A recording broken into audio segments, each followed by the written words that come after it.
Check 1, 2. Go! Curious about real estate? Yes! Then you've come to the right place. Get the knowledge you need. Get over the fear and get started. This is the Michael Quarles Real Estate Show with your host, Michael Quarles. Hello, everybody. Michael Quarles with the Michael Quarles Real Estate Show. Welcome to my podcast interview with Justin Williams. This is an amazing individual. This is going to be fun. We're going to chat about, everything. And I'm going to invite him to the show. Justin, tell us about yourself. Well, let's see. I am 6'2". Wait. So we're out of the gate. We're bragging about our height. I was just going to tell you about myself. I'm fairly good looking. Used to be better looking, but whatever. Lost a little bit of hair over the years. And is it Brad Pitt good looking or? No. If Brad Pitt's a 10, I'm probably 6.5. Used to be a 7, but it happens as we get older, whatever. So yeah. So 6'2" and almost Brad Pitt. Very good. No, I've been a full-time investor for 9 years now. Prior to that, I had a satellite dish business. Actually, we started our satellite dish business in Utah, which is why I met my wife, played football at Brigham Young for a while. And then we started our satellite dish business. And after 1 year, we had a lot of sales reps go to this place called Bakersfield, California. I didn't know much about this place. I just knew it was the armpit of California, is what I heard. And 6'2", Brad Pitt, Bakersfield. I brought that up. I know you're this stuff out, by the way. I'm just going to, leave it there. Yeah, I love it. Bakersfield is the armpit of California, without a doubt.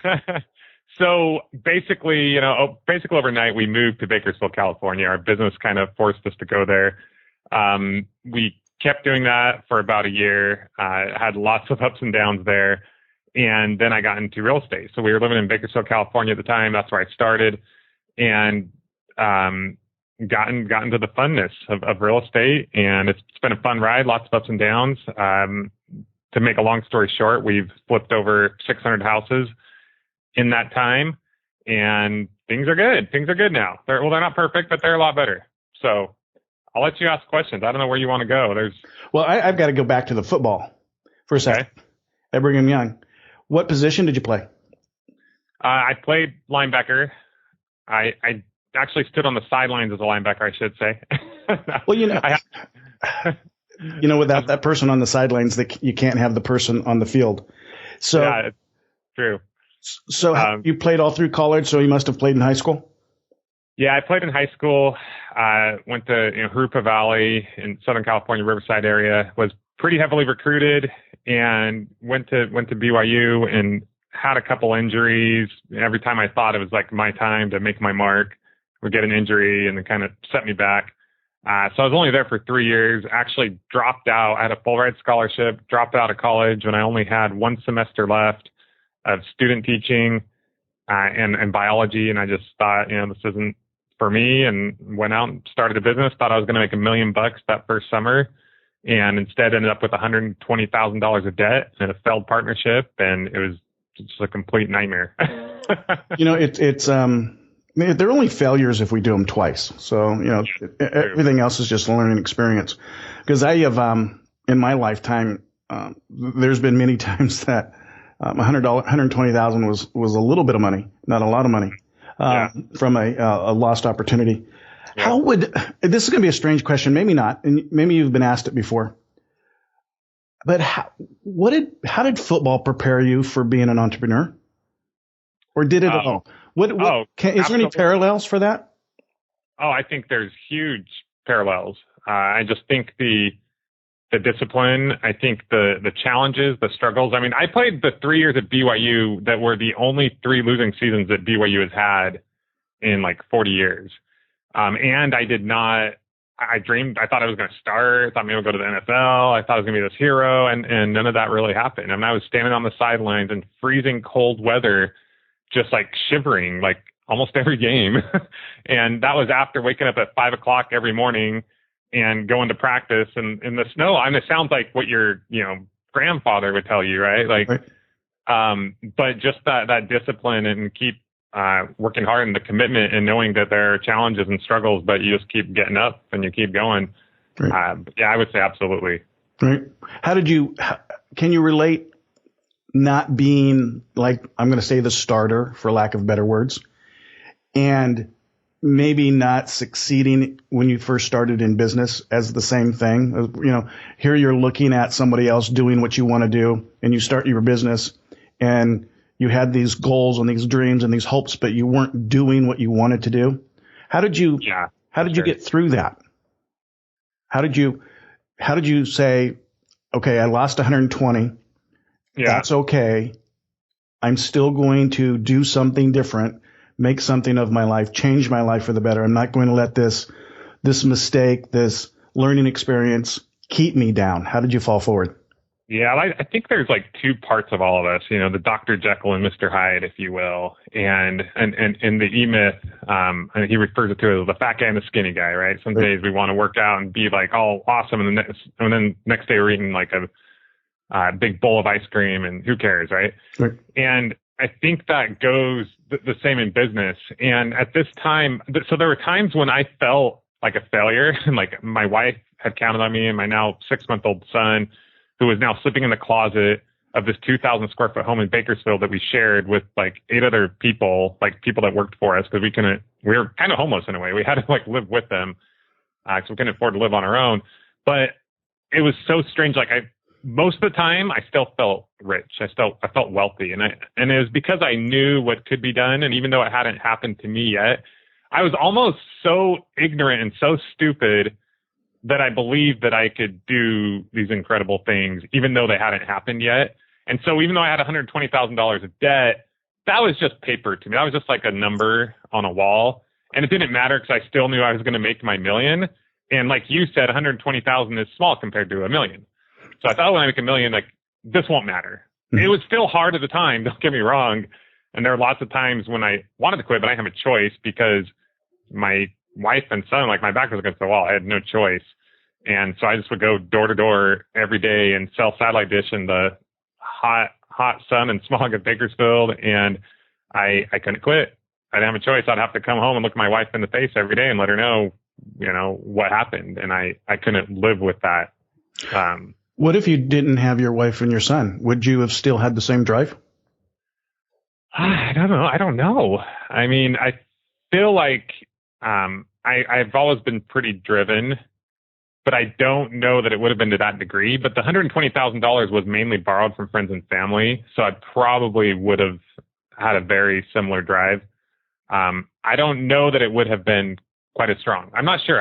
I'd like to think that it would have been. It's kind of interesting. I see a lot of people out there who either are business owners or are not business owners, and it seems like all of the successful people all have one thing in common. They always find a way, and their excuses are always towards making it happen. Like I've heard people say they can't be successful because they're busy, they have a wife and kids. And I've heard other people say they can't be successful because they're single, and so they're out doing only if I had a wife and kids to support me and be more focused. Only if I were single, I wasn't so busy. So I think I would be. I think I'm playing this game here of like trying to give myself a reason why I was so driven, right? But I think the truth is it's in me, right? Like I don't know that I can get rid of that. I think a true entrepreneur has to have a lot of Houdini in them.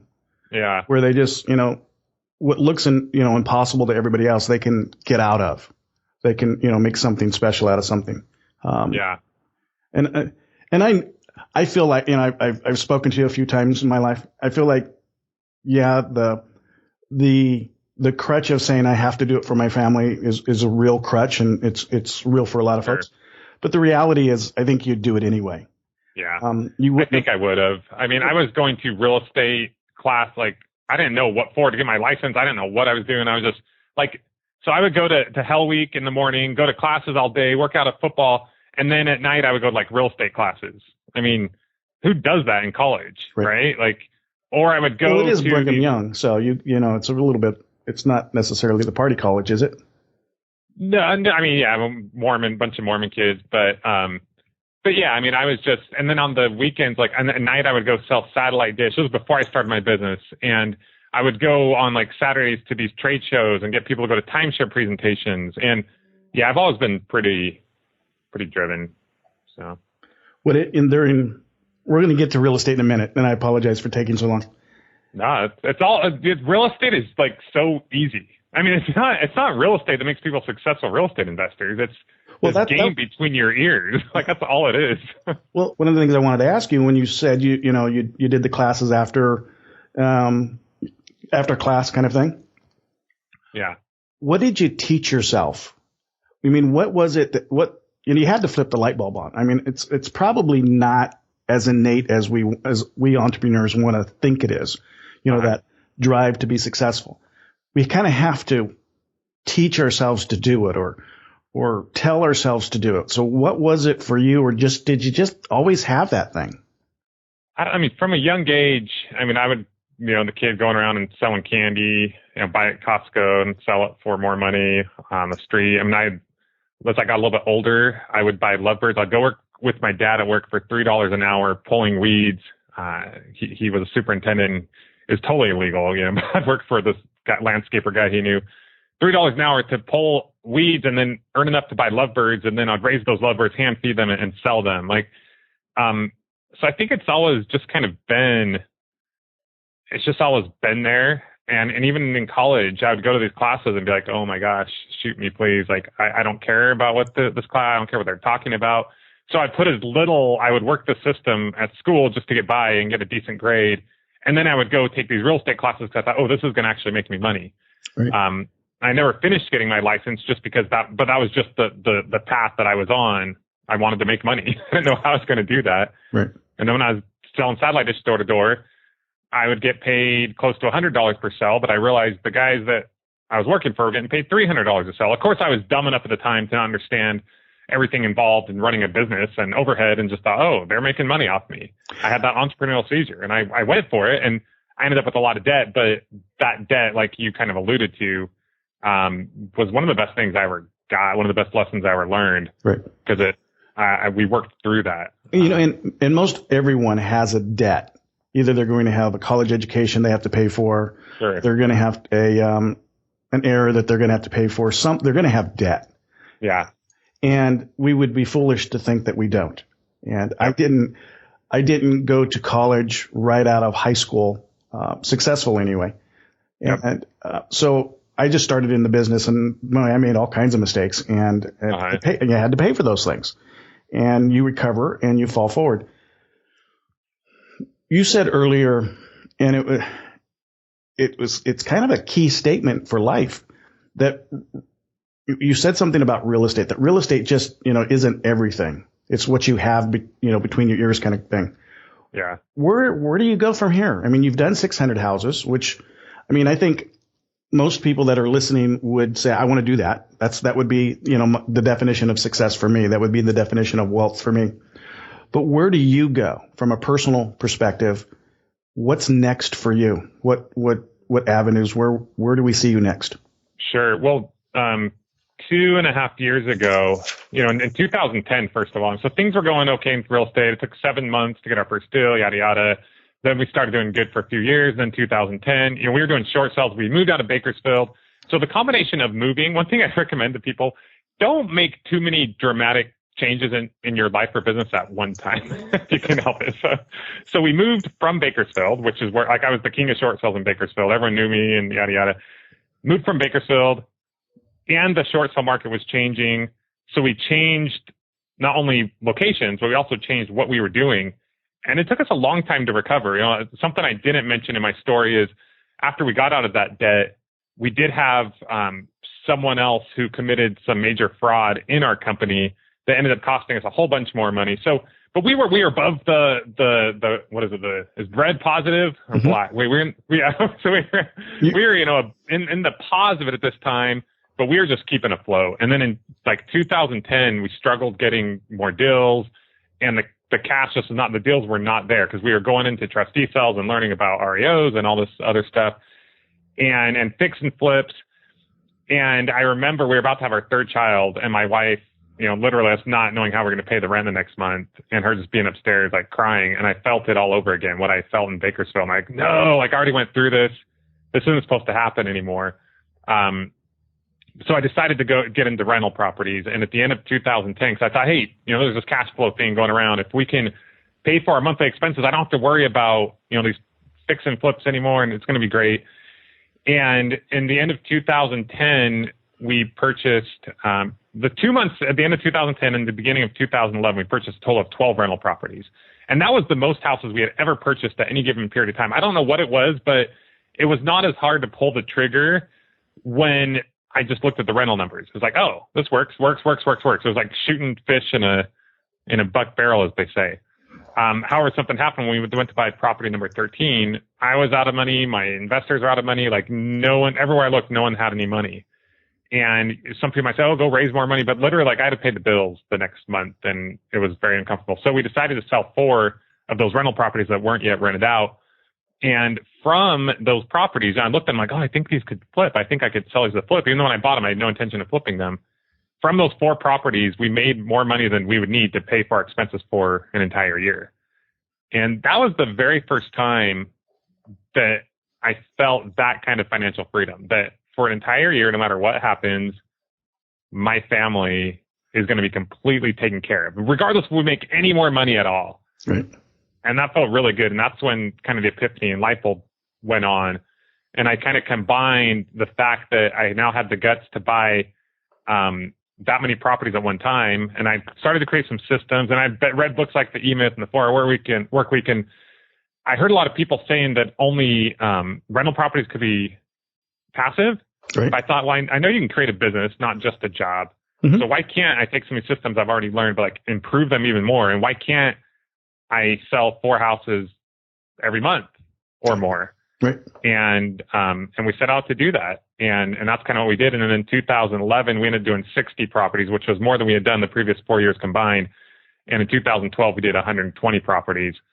And then we've kind of averaged like 100 every year since then. And it's all, after those couple years in 2011, 2012, we then moved to San Clemente. Prior to that, we had not purchased our own residence. So we moved to San Clemente. Business was systematized. And that kind of leads to the question that you asked me. I'm long-winded, if you can't tell. You and me both. Gosh. The question you actually asked me is, what now? Like, right? Like, what? Right. Now you've done these 600 houses. So I was sitting here in San Clemente and we go learning how to surf and go paddleboarding and mountain biking. And it was fun for a couple of weeks. But then, of course, I got to the point where I'm like, oh, like, what now? Like, I've arrived and like, I can retire if I want, in a way, and not really retire, but I was only spending a few hours a week on my business because it was all systematized, and I just did not feel fulfilled. And it was really cool and really crappy at the same time. It just made me realize there's more to life than money. There's more to life than a nice house with an ocean view. And I just started thinking, like, if I could do anything, what would I do? And I knew anywhere I go, I love talking about real estate. I just didn't like to go look at the houses, right? I like to help other people. I like to get other people, you guys can do this. This is awesome. Do this. And then I didn't know a lot about online marketing. I wasn't very techie.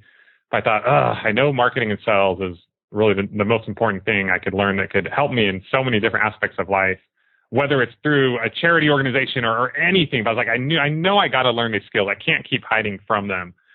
And so I just decided to dive in head first. And I just started learning everything I could about online marketing and educating. And that's kind of what caused me to start House Flipping HQ. And at first I didn't think I wanted to teach real estate. To tell you the truth. Hang on, let's stop there. House Flipping HQ. HQ. We just can't say that really quick.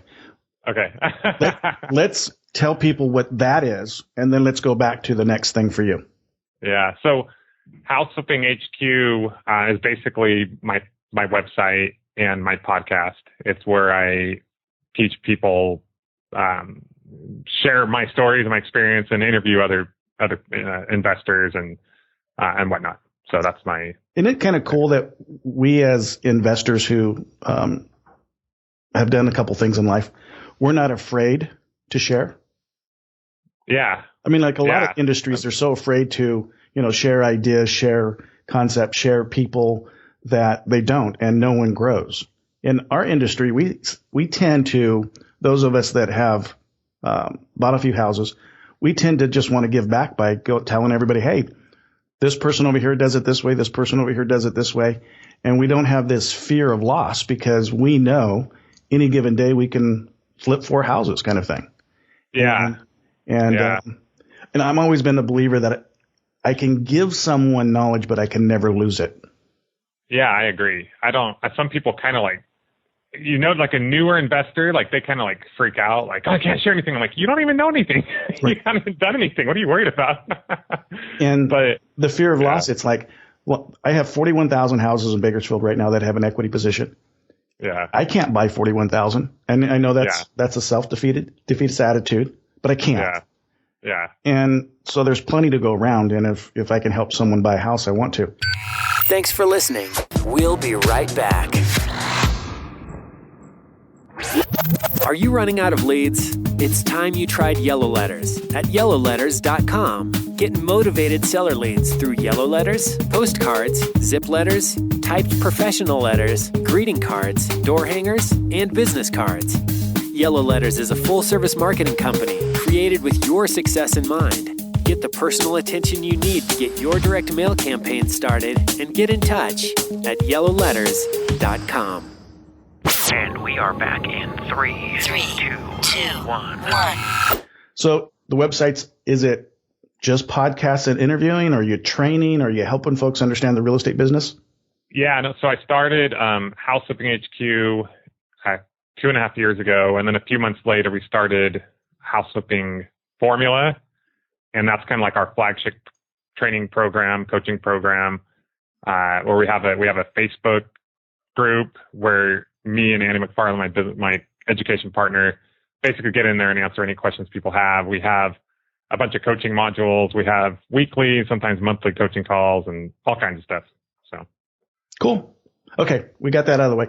What's the next thing for you? You going to run for president? 4 years? Yeah, pretty much. So I didn't even know that I wanted to start teaching about real estate. I just wanted to do something. I wanted to online, and that made the most sense, and that's what I fell into. Later on, we started with my wife 8-Minute Millionaire, just because I realized exactly what you said. The people who are succeeding from my coaching program, they weren't just the people that were like learning the fundamentals. They were the people that were taking the action, which I know sounds so obvious, but it was crazy how a brand new person would come in and within a month they would get their first deal.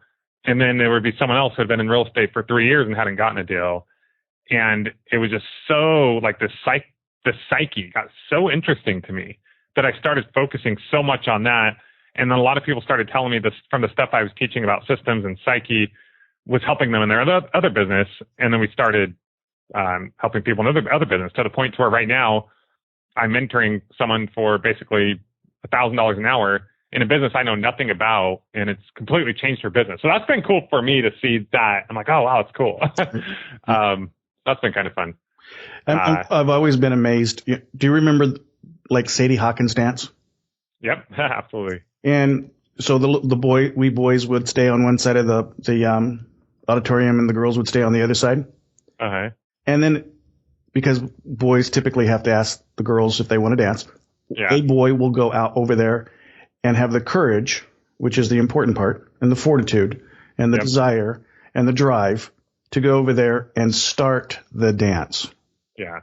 And it takes that one person, but you can have all those people, all those, behind them going, oh, I'm not going to do it. I'm not going to do it. And I'm not going to do it. But as soon as they see that one person get out on the dance floor, then the person with the second most courage and drive gets out there. Yeah. And the third and fourth. And then the ones that didn't want to get out there, they're going to go huddle in the middle so no one can see them dance from the outside. Yep. Well, I think it's that courage that you need just to get out there and do it. That something that someone may laugh at you about doing, someone may, think you're silly, something that you're doing that maybe you don't know anything about, but you still want to do it. Yep. I think that drive is what creates successful people over the people that go 3 years without buying a house. Absolutely. I agree completely. What it took one guy to run 4-minute mile took him forever, and then he did it, and everyone else did it after that, right? Right. So what do you, this person, and without sharing what you're helping them with, what do you help people with in that kind of a situation? How do you, if I was, let me say I'm Warren Buffett, And Yeah. I'm not, but he's a little younger than I am. But if I were Warren Buffett, what could you help me with? Well, I mean, I can give some examples of this lady. I won't say exactly what her business is or whatnot, but it doesn't matter, which is what's crazy. I just talked to her and I said, first off, what was interesting is she wanted to. I'll just say it. I think it's be fine. She had a successful mortgage business. And when I say successful, she was making a low 6-figure income. It's called $150 a year. And she wanted to get into real estate. So she was reaching out to me through both because I teach business and real estate, and she was wanting to be involved in both. And she wanted to pay me $25,000 to join my high-end real estate coaching program. And I was just like, well, hold on. Like, first of all, you're not totally qualified because you haven't done enough real estate. But I said, why do you want to do this? Like, I learned more about her business. And I actually encouraged her to not do real estate, she wanted to do a bunch of wholesaling. She wanted to do it like as a business. I'm not just talking about, I said, you can buy properties, you can do real estate, you can invest, but you want to go out and create 2 incredibly successful businesses at the same time. So I guess the key is focus, right? Focus will make you rich. And after talking to her, I realized, okay, you have a business right now that makes you a 6-figure income. You've already done it. You've been doing it for 13 years, and you want to go learn this brand new skill that is not easy. It takes a lot of time. It takes effort. It takes struggle, trial. She's a little bit older, in her, I think, I don't know, 60, let's call it. Actually, she's not quite there. It's like 55. So, but I was like, why don't we just take your current business and blow it up? And after talking to her very shortly, I recognized that there was many things that she was doing, like that's like $8, $10 an hour work that she could easily have other people do. So we just broke it down. I told her to come with her KPIs. I said, what are the exact things, key performance indicators, for anyone who's not aware? I said, what are the exact things in your business that you do on a regular basis? And I know nothing about her business, right? What are the exact things that you do that help you get a deal, basically? Because her deals that she gets, they're like, she does 2 to 3 a year, but they're from $60,000 to $100,000 that she makes on each one. I'm like, okay, so you have this business that takes no risk, you're good at, you've done it well, and you want to go do something else. Like, no, let's do this. And we came to the simple conclusion that just by her getting out of her own way and hiring like one key person and then systematizing a couple other things, she can very easily triple her business, make $500,000 over the next 12 months. And then she can grow it from there. But I think the thing is, we just so often we see all the shiny lights and we're trying to do too many things at once. We see John over here making money doing this and, Angie doing this, and we want to do it all. But the problem is there's a million ways to make $1 million. But if you focus on more than one at a time, you get nothing. Absolutely. I remember being on Ron LeGrand's stage speaking, and he, overhearing his comment as he told everybody, the less I do, the more I make. And I thought I wanted to vomit because at that stage in my life, I was such a type A personality, and I had to do everything. I had to put my shoes on, tie my shoelaces, get dressed myself, all that stuff as it relates to business. Yeah. However, the moment I fired myself, which was like I needed anxiety pills to do it. I'm the same way. But the moment I fired myself, my business took off. Because I could, with outsourcing, and I don't mean like outsourcing to India or the Philippines, and that's good for those folks that want to do that. I'm just saying, give the task that someone else can do and be the true entrepreneur. Yeah. And boy, the moment I did that, and I got over my anxiety attack of doing it, because it's not the easiest thing in the world to do for a type A personality. Yeah. Boy, it was great. And now I get to do what I want to do. So I don't have an ocean to look at, but I kind of do. My life is my ocean. Yeah. And it feels pretty awesome. Yeah. So no, and you're right about the whole anxiety thing. There are times when I want to contact one of my employees and see how things are going. And I do at times, but there are times I want to do it just because it's my own issue, right? And I have to force myself not to sometimes, because that's the only way your business or your system truly grows, is by you allowing people within your company to kind of make those little mistakes themselves and to learn and grow. And that's how they get strengthened. It's like a muscle. Right. It doesn't get strengthened unless you work it, unless you break it and build. And we don't grow either unless, I remember we have exchanged emails at our business. Yeah. And, the iPhone, they allow an exchange email on it. Well, I had at one point like 13 email exchanges on it. So I was seeing my production managers, this person and that person, all of the emails in my business on my iPhone. So I would wake up to 200 or 300 emails and I'd go to bed to 200 or 300 emails. And it was just driving me crazy. Yeah. And the moment I realized I was psycho and I erased all those email addresses and I kept mine, boy, my life freed up. Yep. And you know what? Nothing happened. Nothing broke. It wasn't. No. We think that we have to have so much attention to something because if we don't, it's not going to be done the way we want.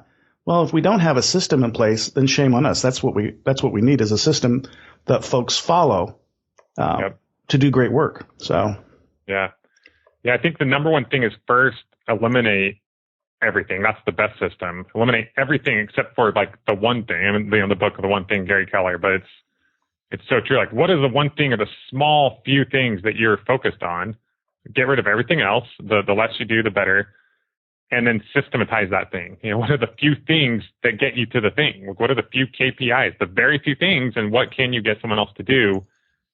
And then once you can do that, I don't know if you ever watched The Profit, but he talks about the people, the process, and the product. In real estate, we get to cheat because the product has already been proven and you just get to copy everybody. So all you really need is people and a process. That's it. And I tell like some of my higher end students, it might be hard finding the right people. Sometimes you have to fire someone, but if you can find the right, like call it 3 key people in your real estate investing business and set them up with that right process, it will make you, that is what will make you a millionaire. Like right. Done, game over. So when it gets hard, say, okay, this is hard. Is it worth it? And keep pushing through. And within, depending on where you are, these are usually people who are already at like multiple 6-figure incomes. If you keep pushing through within a couple of years, you will have $1 million business. So. Right. I hate saying it, but it's not hard to have $1 million business. It's not. And it's so much more enjoyable. Yeah. And the jump from the 150 to the 250 and the 250 to the $1 million, that's pretty fast as long as you do it correctly. Very fast. It'll take someone a lifetime if they're just, plugging away at it. But man, if you're systemized, you can go from a very good income, an income that most people would want, to, that quote unquote successful income. And it just takes attention and intention and systemization. But it's absolutely possible. And that cycle it can be eliminated, or the time for that cycle can be eliminated with systems. Yeah, it would be way, way easier for me to take someone who's currently making $100,000 flipping or wholesaling houses and help them get to $1 million than it would for me to take someone who's doing nothing, who doesn't know anything about real estate, and get them to 100,000. Way easier. Yeah. So it's like, if you know that, then when you're in those first steps and it's hard, I could say nail it, then scale it. It's a lot. Everyone thinks it's harder to scale it than nail it, but it's not. Once you nail it, it's really easy to scale it. But so many people give up because they think linearly. They think, oh, I have this other job that'll pay me $50,000, but I've been doing real estate for 6 months and haven't made anything yet. But what they don't realize is once they can get to that $50,000, or once they get to that 6 figures, like then you just multiply it from there. You systematize some things. Exponential growth. It changes your life completely. And because most people can't see that, that's why most people stay where they're at and they don't get to that 1%. We do need people to stay where they're at too, though. All right, everybody stay where you're at. Me and Michael are going to, we'll keep enjoying it. I hate saying it, but being an entrepreneur isn't for everybody. Yeah. And I've spoken to people that, you need to stay at a school teacher because you're doing a really good job and our kids need you. Yeah. Because this is a different mentality that we go through and a process that we go through. And, go ahead. I'm sorry. Go ahead. No, you go ahead. You and I, we do both have lots of ideas and we like to talk. So go ahead. Well, my wife gave me the hand when I cut her off. One of the biggest arguments that I get from folks that haven't been successful yet is, we take advantage of folks. We we're stealing houses, we're unethical. And I have never done any of those things. Yeah, me either. And, but they just don't understand that when you do, you have a system, you follow the system, you treat people, ethically, morally, and legally, and hopefully in that order for folks. And, you get life rewards. And then for myself, I give back the life rewards because, I guess I could spend all the money I have. I wouldn't need to. So if I can't and I wouldn't need to, then I should help other people. But that's my personal philosophy of life. Yeah. No, you don't need that much money to live. I mean, once once your nut is covered, sure. Even if I were to go on all the family trips and that I wanted, I mean, what, an extra 20 grand a year? I mean, it's well, I priced it. I priced a vacation, a year-long vacation for my wife and myself. Yeah. Room and board, everything, all inclusive. And I was so surprised how little bit of money that costs. Yeah. And it's okay, so that would be the fantasy vacation for most people. Uh-huh. And and I thought, well, what would happen when I'm done? Yeah. Gosh, I'd probably be in it the first week and I would be bored. Be okay, but that's the second castle I saw. I've seen. Yeah. Who cares? Yeah, exactly. And I don't want to eat snails and some of the cockroaches and stuff that other countries. Yeah. And I just don't want to do it. I just want to go out and help someone succeed in life. Totally. So it's all about balance. I mean, those things are fun and that we enjoy doing them. And, we're going on a trip along the coast with our kids this summer and to Hawaii later on this year. And that's cool. But like you said, once you're making a 7-figure income, it's you're using a very small portion of that and you're able to take that money and do other cool things with it. I mean, last year, and I don't say this to brag, but I think there's an exchange of feeling like you're bragging, but also trying to inspire other people. And I'm sometimes willing to take that. But through Housekeeping HQ, we took one of the flips that we did and we said, okay, this is going to go towards this organization, OUR, Operation Underground Railroad. They basically go into countries and free children that are sex slaves. They free them from slavery, right? Right. We don't realize it, but we live in a world that is still wrought with slavery. And this organization goes in and frees them. And I thought, okay, we are going to support a mission for them to go save some kids. So we took one of our houses that we flipped, and we ended up doing pretty well. We made $43,000. And then I challenged the members of Housekeeping HQ community that I would match anything that they donated. And we came up with $60,000, which allowed us to fund a mission and then some. And to literally see the article of the kids that were saved. I mean, that's when you have I have arrived moment. Not that I've arrived, but that's the true arrived moment, right? Not the nice house or the nice car or the trips, but you're okay, now we're starting to get somewhere. Well, the nice house, the nice car, the trips, those are self-rewards. Those are, those are just a nice pair of pants, a nice jacket or something. But, I'm only going to have one Bentley. And I thought about buying my Bentley and keeping it when I bought my Rolls, because I'm getting my Rolls on my birthday this year. And I thought, well, that'd be silly, because why would I need two expensive? Totally. Yeah. But there are people that, have 17 of them. Sure. Yeah. So I haven't, the charity I've taken up is, Fight for Cancer for the folks that are going through that. Oh, awesome.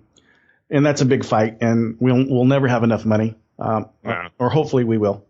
And, but real estate lets me do that. Yeah, exactly. Being an entrepreneur lets me do that. Yeah. What are you teaching your kids? If you could sit them down, and I'm sure you have, and say, this is the business concept, the philosophy that I want to ingrain in you. Mm-hmm. What would that be? Well, our kids are 10, 8, and 6. But you can ask any of them, and some people are going to disagree with me on this, but we don't teach them. Like my wife, when she gets together with girls and stuff, and we live in Orange County, so pretty. How do I word it? I'm not talking like the moms of OC, anything weird, right? They're all awesome people, but their kids are going to college, right? Like everybody, it's a sophisticated area, if you will. And that's all they talk about is the SAT and the ACT and the college they're going to go to and all these things that they have going on and getting straight A's. And I don't care if my kids get straight A's. I don't care if they go to college. I don't care what they are when they grow up. I just want them to be aware of all the amazing things that they can do and not just be that. What are you going to be when you grow up? They can be themselves and they can do amazing things. And that's what they know. Like if you ask my kids if they're going to college, they'll say, I'm not sure, but I know that I want to start a business. I know that I want to help people. And they'll probably tell you some of the cool things that they want to do or that they're working on. And college is there, but so that's kind of where we're at. They're still young, but they are just constantly working on different businesses or projects or just trying to teach them to be, just good people and know that they can do anything they want in life. I think that's a valuable thing to teach. I don't know how many times I've spoken to someone who went to college, who spent hundreds of thousands or of dollars and are still spending money. My wife is why she has a student loan still, but she does. I keep telling her, you don't have to have one. And she says, but anyway, and that kind of stuff. And it's just crazy that the stereotype that our society, puts us in a little bit, go to college, have that. Yep. I don't have a PhD from a university, but I surely have a PhD from life. Absolutely. And, Absolutely. most people that have an education, when they graduate, they don't use it because they can't use it. It's not business specific or career specific. And, certainly in real estate, you certainly don't need the PhD to be successol. I think there's this notion out there that if you don't go to college, you're going to flip burgers. It's like, that's just not true. And if those are your options, then go to college. Like if that's all you're thinking about, but there's so much more. And so, it's totally a brainwash thing. And you're like, my wife today was talking to a lady and her son is graduated, has a very good job. Oh, he hasn't graduated, but he has a very good job making six figures. He's very happy, very fulfilled family. And that he promised her, like she made him promise a long time ago that he would graduate college. So he is now going to college, like sacrificing time with his family, struggling, suffering. It's painful. And all because his mom, who he's now like a grown man, feels like he is not good enough unless he gets that degree. It's almost like she's embarrassed to talk about her son not graduating from college. And it just blows my mind. I'm like, oh my goodness, you're missing the point. Yeah. So. Yes. And sometimes those that love us want to live their life through us. Yeah. Too much. And we have to live our own life and have what we want and do what we want. And somehow, in some way, that comes back to serve everybody. So yeah, it does. It really does. I believe you teach people how to treat you. And sometimes it's that awkward, like standoff, if you will, where it's like someone tells you you need to do something. You say, too bad. This is what I'm doing. They're mad at you, blah, blah, blah, blah, blah. But then later on, they realize, oh, if I want to have a good relationship with this person, I need to love and accept them for who they are. But yet we think it's that person who's holding us back. And it's truly only us who's holding ourselves back. And we're making up excuses. Oh, if this person won't let me do it. No, it's within us. We can do it. Yeah, no, I was having a bad day. Got up on the wrong side of the bed, got up late. Everybody was driving slow, and I was on the way to the MMA gym. All right. And I got there, and I was just in a totally bad mood. I was telling my instructor that everybody was a jerk. And he says, well, Mike, if everybody was a jerk, that meant that you're the jerk. Yes. And that comment that he made has resonated even to this day because I have to look at that. And I say, yep. That means I have to change myself. Not that I have to change myself to fit in with society, but I have to change myself to accept a differing opinion. Yeah. Because there's a lot of different opinions out there. Yep. And if we just say ours is the only right one, then we're going to be stuck in a rut and not do well. Yep. It has been like 45 minutes, but I haven't asked you the most important question yet. Do it. And that is, what would you like to share that I haven't asked you about? I don't know. We talked about lots of good stuff. I could talk for hours, but I think to anyone out there, because I assume most people are listening to your podcast, are interested in real estate and interested in changing their life financially so that they can also change it in other ways. But I would just say, like, I always tell people, like, think less, do more. And because I see so many people they think of all the things that could go wrong. I mean, just go for it. Like, you really have nothing to lose. And by that, I mean, don't go out and buy $1 million house that you think you're going to flip and you don't know what you're doing. No, but there's 90% of the things that you do in this business, you have no risk to other than embarrassment or your ego, right? But if you just get out there knowing that you're going to fail or struggle and knowing that it's going to be hard, then you'll do incredible things. You know, actually, I wrote this thing down yesterday. Shoot, I can't find it, but I was going to tell my coaching student to write on her wall. I don't remember exactly what it was. But basically it alludes to the fact of it. She just wrote down, it's being successful in business is not about your successes, but it's about the way that you react when things do not go according to plan. That is what will make you be truly successful, ultimately successful. So if people know that in their mind, when things go bad and they react well and they are able to get back up on the saddle and not let it phase them too much, because this can be a very emotional journey. And if you let those emotions be too strong, you'll bow out because it's just too much to handle. But if you learn to control those emotions, know that it is a part of the game and know that that is where you win or lose, then when those happen, you will feel victorious when you keep pushing through that, if that makes sense. Well, absolutely. Absolutely.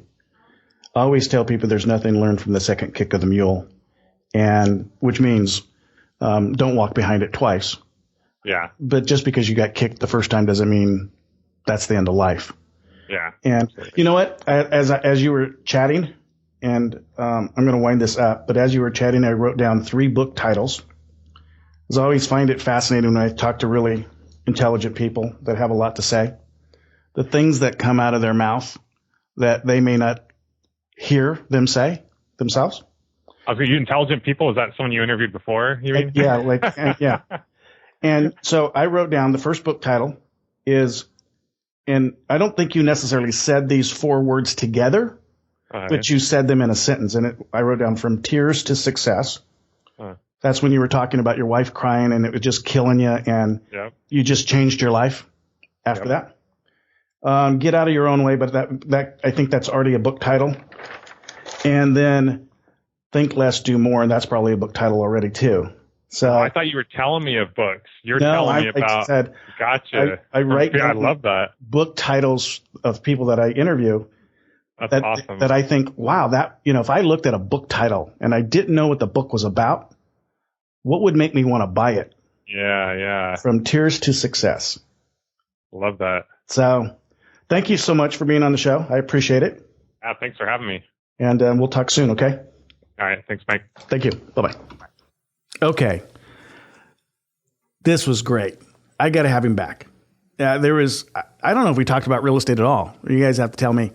But the perspectives that he has on life, man, I'd like to sit and look at his ocean and chat with him more. Maybe I'm going to go move in with him. He likes multiple people living with him, I hear. So that was just a blast. I hope you guys had fun. Until next time. Bye-bye. Thanks for listening to the Michael Quarles Real Estate Show. Get more info and stay in touch at michaelquarles.com.